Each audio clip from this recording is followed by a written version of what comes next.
के सीएम और आम आदमी पार्टी के राष्ट्रीय संयोजक अरविंद केजरीवाल की गिरफ्तारी पर बीजेपी के एक से बढ़कर एक कद्दावर नेताओं की प्रतिक्रिया सामने आ रही है। वहीं राष्ट्रीय प्रवक्ता संबित पात्रा ने कहा, अरविंद केजरीवाल के आवास के बाहर हाई वोल्टेज ड्रामा चल रहा है, भ्रष्टाचार का जश्न चल रहा है। अगर उनकी आबकारी नीति इतनी अच्छी थी तो उसे रद्द क्यों किया गया? आपने शराब खरीद की पूरी प्रक्रिया में गुटबाजी क्यों और कैसे शुरू हो गई? उन्होंने अपने करीबियों को ठेके क्यों दिए? प्रारंभ में 5% कमीशन दिया जाता था, जिसे बढ़ाकर 12% तक कर दिया गया और यहाँ तक कि 7% अतिरिक्त कमीशन उन्हें काले धन के रूप में प्राप्त हुआ। इस देश में कोई अदालत नहीं बची है जहां आम आदमी पार्टी ने अपना झूठ फैलाने के लिए संपर्क नहीं किया हो, फिर भी उन्हें कहीं से कोई राहत नहीं मिली। अतिशी का कहना है कि अरविंद केजरीवाल एक व्यक्ति नहीं, एक विचार है। मुझे कहना चाहिए कि वो एक बुरा विचार है।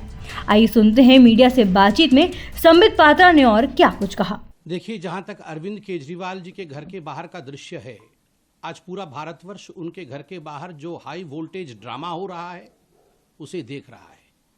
अगर मुझे एक वाक्य में कहना पड़े अरविंद केजरीवाल के घर के बाहर क्या हो रहा है तो मैं कहूंगा, it is celebration of corruption. जश्न भ्रष्टाचार बनाने की कोशिश आम आदमी पार्टी के नेता और आम आदमी पार्टी के कुछ मंत्री कर रहे हैं। ये कोई पहला केस नहीं है। बोए पेड़ बबूल का तो आम कहां से खाए, करे घोटाला शराब का तो आराम कहां से पाए।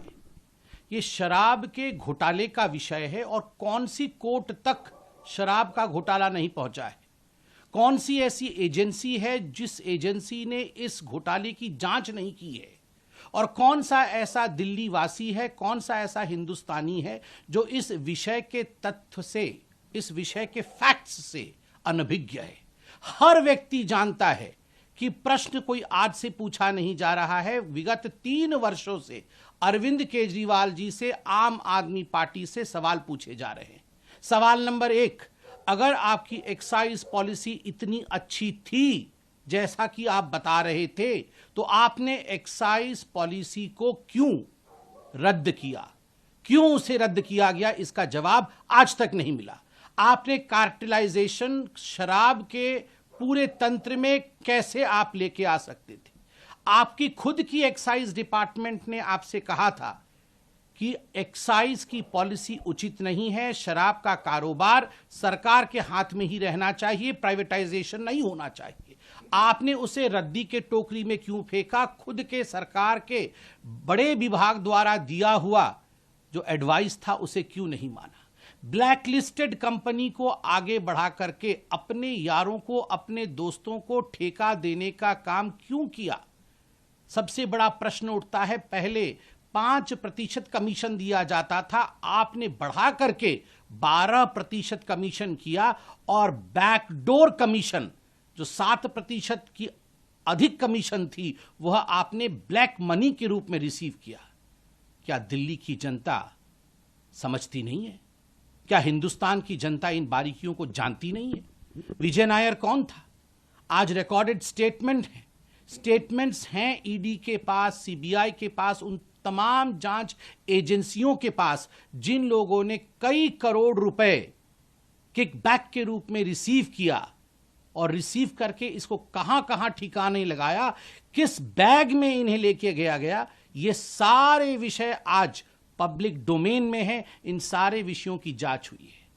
14 महीने से मनीष सिसोदिया इसी विषय में जेल की सलाखों के पीछे हैं। कोई ऐसा कोर्ट हिंदुस्तान में बाकी नहीं है जहां आम आदमी पार्टी और अरविंद केजरीवाल जी ने जाके झूठ का पुलिंदा फैलाने की कोशिश नहीं की हो। मगर उसके बावजूद किसी कोर्ट से मनीष सिसोदिया को रिलीफ नहीं मिला। संजय सिंह बड़े बड़े भाषण दे रहे थे, जेल के अंदर हैं, आज भी उन्हें रिलीफ नहीं मिला है। तथ्यों के आधार पर काम करती है कोर्ट, तथ्यों के आधार पर काम करते हैं ये जो जांच एजेंसी है। ये गेट के बाहर, घर के सामने बड़े बड़े वचन से, ड्रामा से कुछ नहीं होता है। अतसी जी कह रही हैं अरविंद केजरीवाल एक व्यक्ति नहीं है, वो एक आइडिया है। Then I should say he is a bad idea। ऐसी ही देश दुनिया की तमाम अपडेट्स के लिए देखते रहें समय डिजिटल। वीडियो को लाइक करें, दोस्तों के साथ शेयर करें और चैनल को सब्सक्राइब करना बिल्कुल ना भूलें।